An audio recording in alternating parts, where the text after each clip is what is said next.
মহাদেৱ আহিছে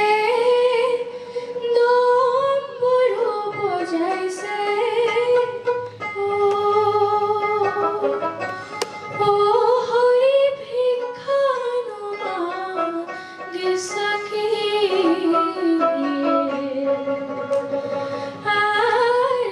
ভিক্ষা মই মাগা নাই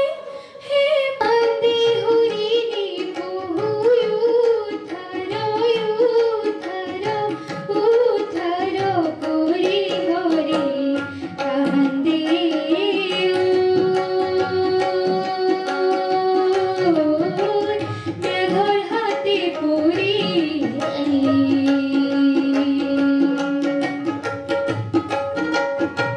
দেহাতি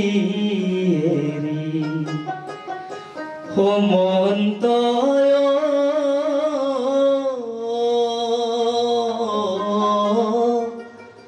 কোনদিনা যাবি ও ভা ও আয়ু বেলিখে গল ভাবি চোৱা নাই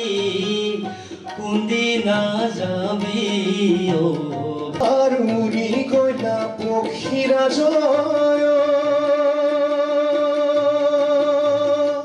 ও মোর না জয় বহু দূর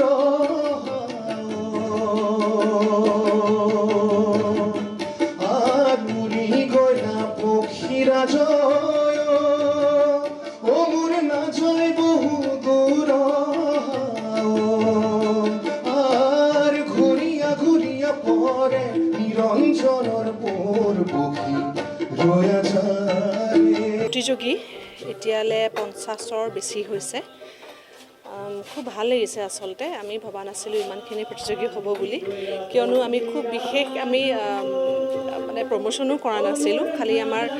ফেচবুক জৰিয়তে আমি হেৰি কৰিছিলোঁ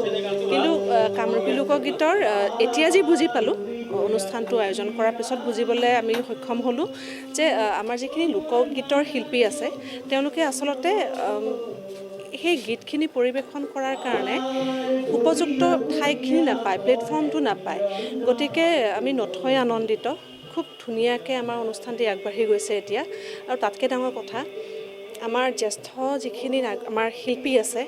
বা আমাৰ প্ৰতিযোগী আছে তেওঁলোকেতো নিশ্চয় কামৰূপী লোকগীতৰ লগত জড়িত কিন্তু নতুন প্ৰজন্ম যিখিনি তেওঁলোকেতো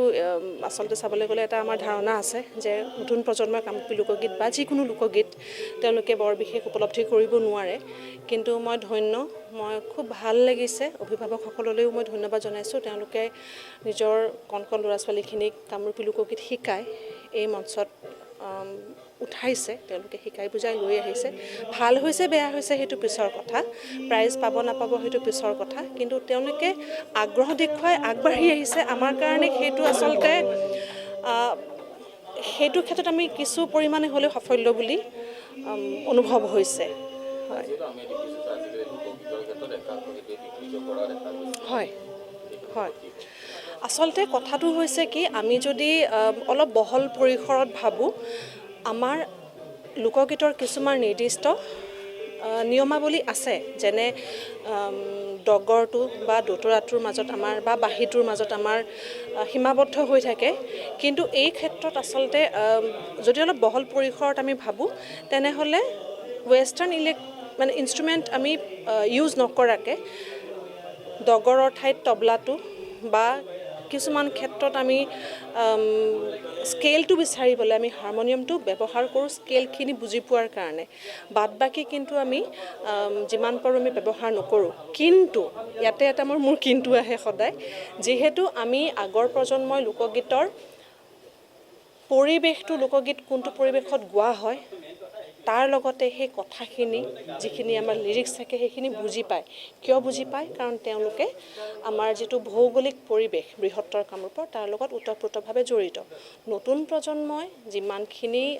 চহৰত আছে তাতকৈ বহুত বেছি আমাৰ গাঁও অঞ্চলত আছে তেওঁলোকে যদিও গাঁও অঞ্চলত বসবাস কৰে কিন্তু বেছিভাগ চহৰমুখী মোবাইলটোৰ জৰিয়তে গোটেই আমাৰ গ্লোবেলাইজ মিউজিক এটাৰ মাজত তেওঁলোক বৰ্তমান একদম স্প্ৰেড হৈ গৈছে তেওঁলোকে সেইটোত বহুত বেছি ফলো কৰে গতিকে তেওঁলোকৰ কাৰণে যদি আমি বুজি পোৱাৰ বাবে তেওঁলোকৰ কাৰণে যদি অলপমান আমি সলনি কৰি ল'ব পাৰোঁ, তেওঁলোকে বুজি পোৱাৰ কাৰণে বা তেওঁলোকে ভাল লগাৰ কাৰণে, তেতিয়াহ'লে সেইটো কিছু ক্ষেত্ৰত প্ৰযোজ্য হোৱাটো দৰকাৰ বুলি মই ভাবোঁ। কিয়নো তেওঁলোকক যদি তেওঁলোকৰ পচন্দ মতে আমি বস্তুটো উপস্থাপন কিছু হ'লেও কৰি নিদিওঁ, তেওঁলোকে সেইটোৰ প্ৰতি আগ্ৰহী নহ'ব। কিন্তু ইয়াতে আমি গীতটোৰ কথা সুৰ, যিটো আমাৰ এটা ঢেক আছে বুলি কয়, কামৰূপী লোকগীতৰ আমাৰ এটা ঢেক আছে, গোৱালপৰীয়া লোকগীতৰ এটা বেলেগ ঢেক আছে। এই ঢেকটো শব্দখিনি এইখিনি যাতে ভুল নহয়, গায়কী যাতে ভুল নহয়, গায়কী যাতে মডাৰ্ণাইজ নহয় সুৰখিনি, সেইখিনিৰ প্ৰতি লক্ষ্য ৰাখি যদি আমি অকণমান মিউজিক ট্ৰিটমেণ্টটো ইফাল সিফাল কৰিবও পাৰোঁ, তেতিয়াহ'লে মোৰ বোধেৰে নতুন প্ৰজন্মই বেছি ভালকৈ আৰু সোনকালে আদৰি ল'ব। তেওঁলোকে আমাৰ শব্দবোৰ বুজি নাপায়। এতিয়া গলি ঘৰ বুলি ক'লে তেওঁলোকে বুজি নাপায়, দামৰা গৰু বুলি ক'লে বুজি নাপায়। তো তেওঁলোকে বুজাৰ কাৰণে আমি তেনেকৈ তেওঁলোকক উপস্থাপন কৰি দিব লাগিব। কিন্তু এই ক্ষেত্ৰত শব্দবোৰ ভুল নকৰি, সুৰখিনি ভুল নকৰি, তাৰ যিটো একদম বৈশিষ্ট্যপূৰ্ণ যিখিনি আমাৰ আছে কামৰূপী লোকগীতৰ, সেইখিনি ধৰি ৰাখিব লাগিব। আজি আমাৰ আচলতে দুটা অনুষ্ঠান আমি একলগ হৈ পেলাই যৌথভাৱে আয়োজন কৰিছোঁ। শ্ৰীমন্ত শংকৰদেৱ কলাক্ষেত্ৰ, লগতে Rameshwar Pathak and Dhanada Pathak folk culture trust,